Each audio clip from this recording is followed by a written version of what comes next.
Hey guys, this is Lee, and in this video I'm going to share with you 3 new sunfish hacks for 2021.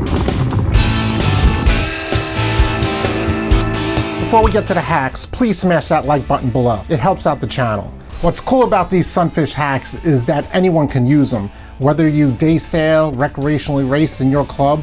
However, if you don't race and you just want to tool around your lake or your bay, these will also help you out. So keep watching until the end so you can see all 3 new hacks that you can do to your sunfish. Let me ask you a question. In heavier winds, have you ever struggled to sheet in your main sheet all the way in to try to sail upwind? Well, that's what this first hack is all about. The Sunfish class has approved a 2-to-1 main sheeting system. What this does, it gives the sailor more leverage and an easier way to pull in the main sheet, especially in heavier air. So to incorporate this 2-to-1 main sheet, you're going to need 3 things minimum. You're going to need a much longer main sheet, an extra boom block, something like this.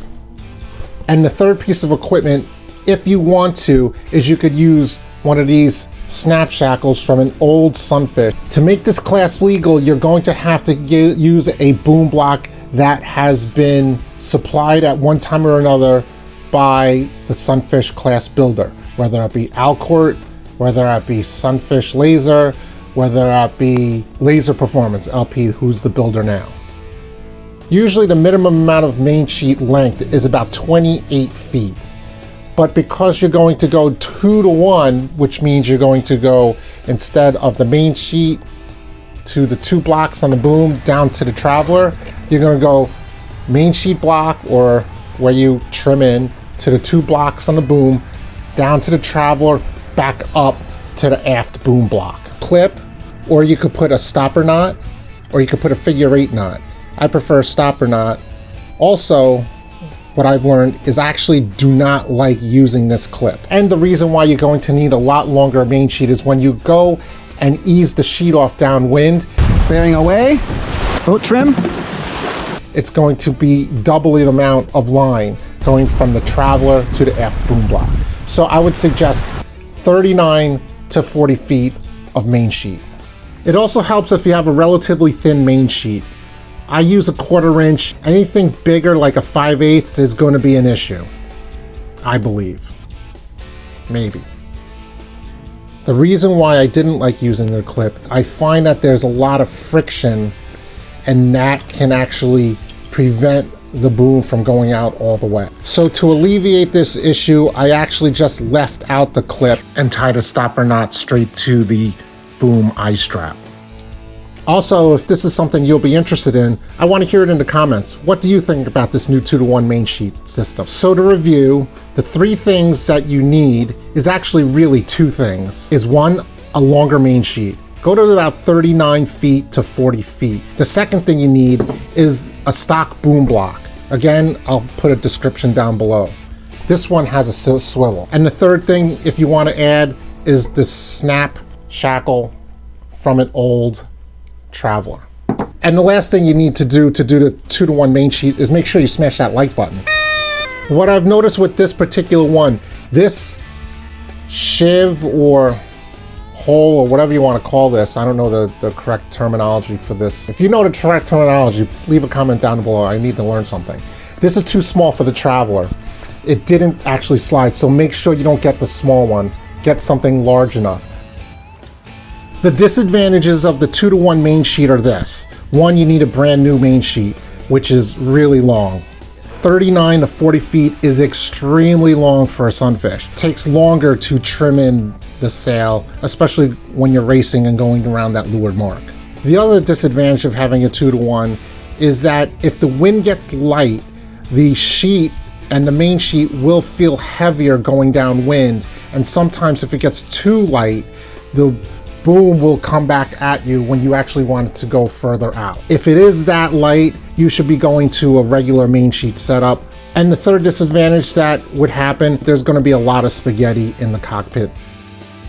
The second major hack is the use of digital compasses.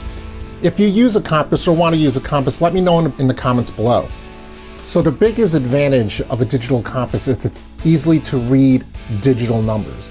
It's going to just say 180, 175. On a compass like this little Richie here, the numbers and the dials can be hard to read, especially on the small Sunfish.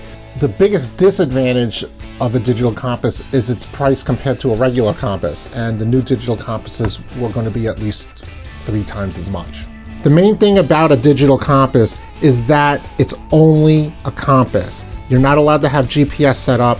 You could have a watch, you could have backlighting, things like that. That's not going to give you a major advantage over another competitor who does not have a compass. For people who race, they'll use these to figure out if they're on a lifted tack or a headed tack. So that was the second hack for 2021, what's new on the Sunfish. So let me know down below in the comments if you do use a compass and if you could sail or race without one. The third hack for 2021 for Sunfish is a thing that I don't even know if we have a name for it. This is a compass, so we can name it, and we could do a 2-to-1 Mainsheet. We can name that. However, the third one I don't believe has a name, so let's just name it a piece of line tied around the mast to act as a replacement for a Mast-Cleat. Okay, that's the name of it. So it's going to be a Mast-Cleat replacement line. That's it. So if we don't have an official name for this in the Sunfish class, I am going to say it's going to be called a Mast-Cleat replacement line. Tell me in the comments below what you would name this. Now, how does this work? Some people use a Mast-Cleat for their halyard, so when they lift up their sail, the halyard cleated to the mast and it holds up the upper spar. The idea to put a Mast-Cleat so all the pressure from the sail does not go to the block or the fairlead down on the deck, which can cause cracking, which can cause separation of the deck. The idea is to put a single line around the mast and then use that as a turning point for the halyard. And then I measured from the deck to a place where I feel that would not interfere with the gooseneck. Put a couple of strips of Gorilla Tape on a clean, dry mast so that will prevent the rope from, and it'll hold it into place. So I'm putting the line, do it wherever it's going to not interfere. So what we do is we pull the sail up like normal, and then instead of going down towards the fairlead, we use a turning point. In this line, I actually had a thimble tied in there, so I'm going to use that as a turning point and then back and cleaning it off. That does take off some pressure off the deck, but not 100% pressure, not like a cleat would. But I think what the advantages of having a line attached around the mast versus a cleat is, one, you don't have to have a cleat. You could use any type of small diameter, low stretch line, keep the pressure off the deck. And then it's just easier to do. You don't have to worry about drilling holes in your mast. You don't have to worry about internal corrosion. So I have broken a couple of my masts with a cleat, and you can see that it did break right where the cleat is. The cleat actually broke. There's a plastic cleat. So the cleats might weaken the mast over time. So I really didn't get the exact wording on the official Sunfish class rule, so I'm going to be assuming it's going to be one piece of line with or without a thimble, and it has to just be tied to the mast somewhere, and it could be used as a Mast-Cleat replacement. If you have any ideas or comments or anything about the line around the mast, please leave a comment down below. I'd love to hear your opinion. Those are the 3 hacks for 2021 for the Sunfish class. Tell me what you think. Do you like them? Do you not? Are you going to try them? I would love to hear from you. So if you haven't done it yet, please smash that like button, subscribe to the channel, ring that notification bell, and we'll see you on the water.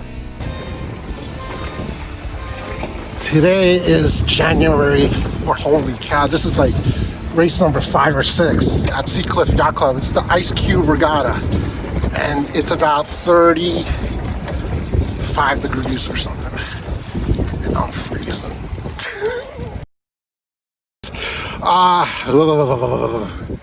Yeah. It's getting cold. Oh, it is cold.